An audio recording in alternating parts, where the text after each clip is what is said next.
Picture this. You're stuck in gridlock traffic watching the minutes tick by on a meeting you're now certainly going to miss. Or you're about to walk into a tense conversation with your manager, the kind where you can already feel your heart rate rising before you've even sat down. Or life has just thrown something painful your way, something you never saw coming. And somehow, you stay steady, grounded, unshaken. This is the gift that Stoicism offers, a philosophy born thousands of years ago that still holds the keys to a calmer, more meaningful life. At its core, Stoicism teaches one simple but radical idea. The only thing truly within your control is your own mind and your own choices. Everything else, other people's opinions, the state of the economy, the actions of strangers, the traffic itself. None of that is yours to command. Once you accept this truth, something shifts. The anxiety that comes from wrestling with things you were never meant to control starts to loosen its grip. Instead, Stoicism redirects your energy toward what actually belongs to you, your character, your integrity, your choices. And from that foundation, a deep and lasting peace begins to grow, one that doesn't rise and fall with your circumstances. Today, we're walking through 10 timeless truths from Stoic philosophy, truths that can help you master your emotions and reclaim your peace of mind. Let's begin. Lesson 1. Focus only on what's yours to control. The philosopher Epictetus gave us one of the most powerful ideas in all of Stoicism, the divide between what we can influence and what we cannot. Everything in life falls into one of these two categories, and Epictetus's advice is simple. Pour your energy into the first category alone, your thoughts, your actions, your intentions, your responses. That's it. That's the whole game. Think about the last time you sat in an inbox full of emails, waiting on a reply from a client who was taking their time getting back to you. You checked your phone every 10 minutes. You rehearsed what you'd say if they said no. You lost an entire afternoon to something that was never yours to control in the first place. Their timeline, their decision, their mood.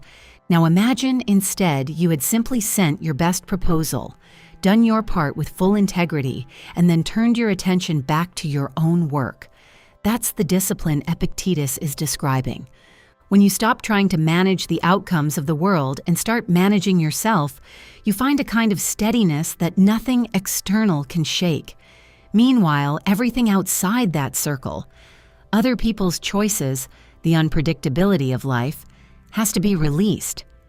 Epictetus compared this to an archer. The archer trains carefully, aims with precision, and releases the arrow with everything they've got. But once it leaves the bow, its flight is no longer theirs to control. The wind might shift it, the target might move, and the wise archer doesn't tie their peace of mind to where the arrow lands. They find satisfaction in having given their full effort. Picture a student walking out of an exam room. They can't control the grade anymore. That decision now belongs to the paper, the marker, the process. But they can control whether they walk out knowing they studied honestly and answered with everything they had.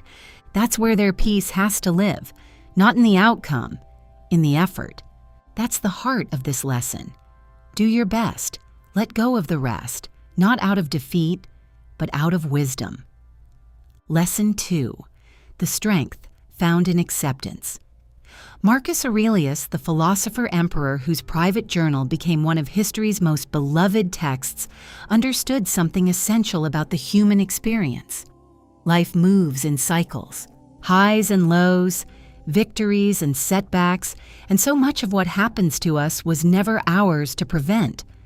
Marcus taught that true wisdom lies in accepting this rhythm rather than fighting it. Consider someone who's just been passed over for a promotion they worked toward for 2 years.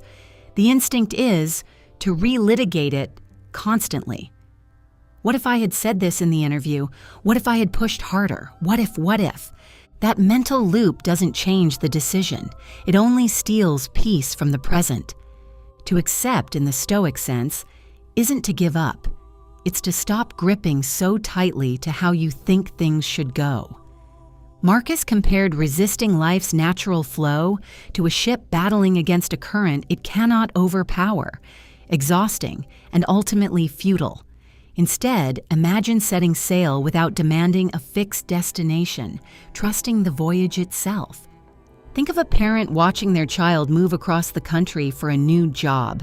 Every instinct wants to hold on to keep things as they were, but the wisest response isn't resistance. It's releasing the shape you expected life to take and meeting the new shape it's actually taking. This doesn't mean passivity. It means meeting each moment, calm or stormy, with grace instead of resistance. This single shift, from fighting reality to flowing with it, is one of the most reliable paths to inner peace that Stoicism offers. Lesson 3. Anchor yourself in the present moment. Seneca, one of Rome's great Stoic voices, taught that presence is medicine.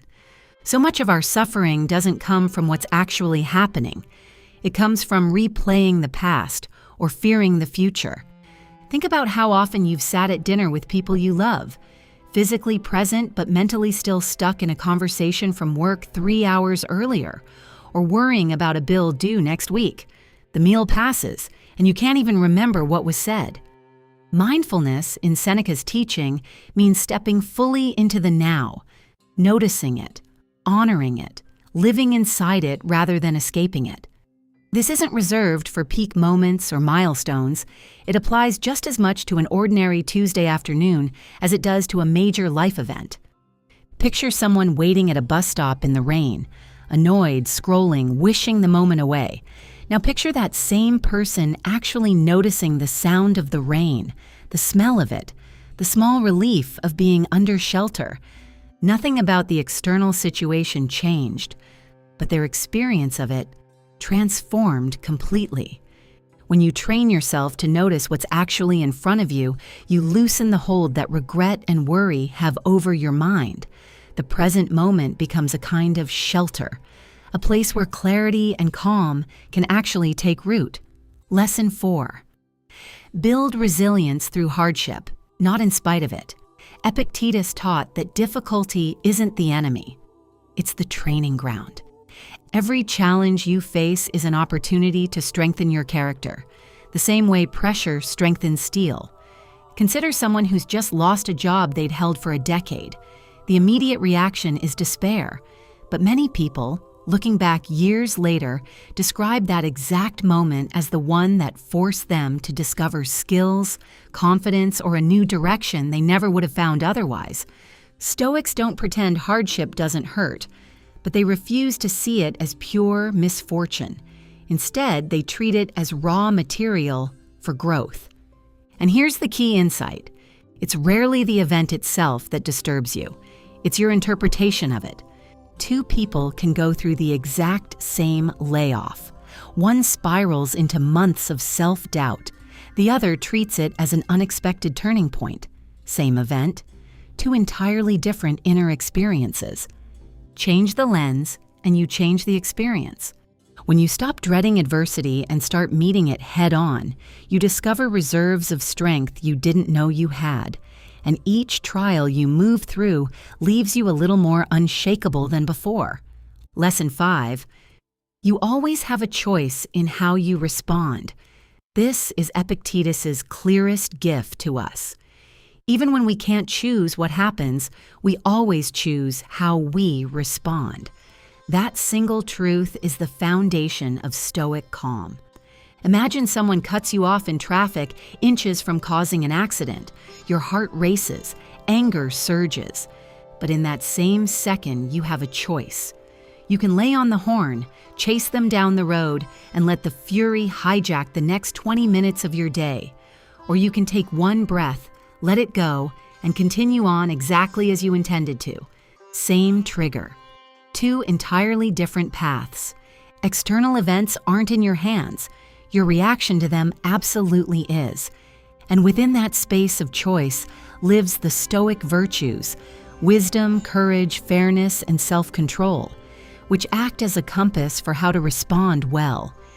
Every difficult moment becomes an invitation to pause and ask, what response would I be proud of here? That pause, that split second of conscious choice, is where your power lives. Master it, and very little in life can knock you off balance. Lesson 6. Loosen your grip on excessive desire. Seneca warned that unchecked wanting for more wealth, more status, more possessions creates a kind of internal restlessness that never settles, no matter how much you acquire. Think about how quickly a brand new phone, car, or promotion loses its shine. The excitement lasts days, sometimes hours, before attention shifts to the next thing you don't yet have. That's the treadmill Seneca warned about. The Stoics didn't say ambition is bad. They said misplaced ambition, one that chases things you don't actually need for a good life, keeps you perpetually unsatisfied. True contentment, Seneca argued, isn't found by adding more to your life. It's found by needing less from it. Picture two neighbors with identical incomes. One is constantly comparing their home, their car, and their holidays to everyone around them, always slightly dissatisfied.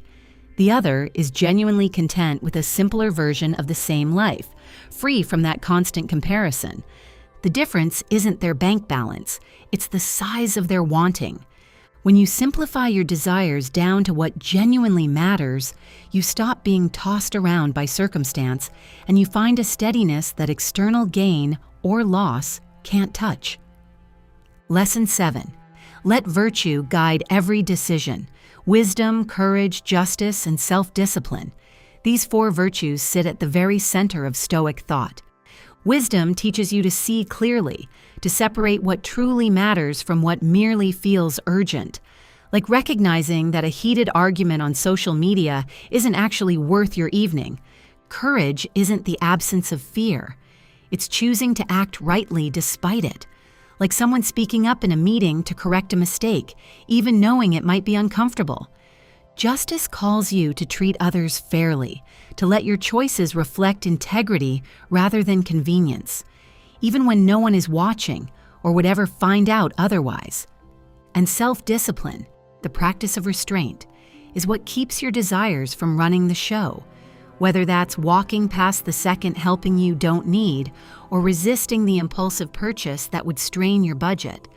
When these 4 qualities shape your daily choices, something remarkable happens. Your inner life stabilizes, regardless of what's happening around you.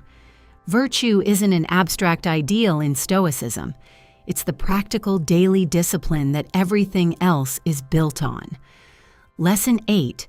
Remember that nothing lasts forever. Marcus Aurelius wrote often about impermanence, the idea that every joy, every hardship, every relationship, every possession is temporary. This isn't meant to depress you, it's meant to free you. Think of a parent holding their newborn, aware even in that tender moment that this exact stage, the tiny hands, the newborn cry, will be gone within weeks, replaced by the next season and the next. That awareness doesn't diminish the moment, it deepens it.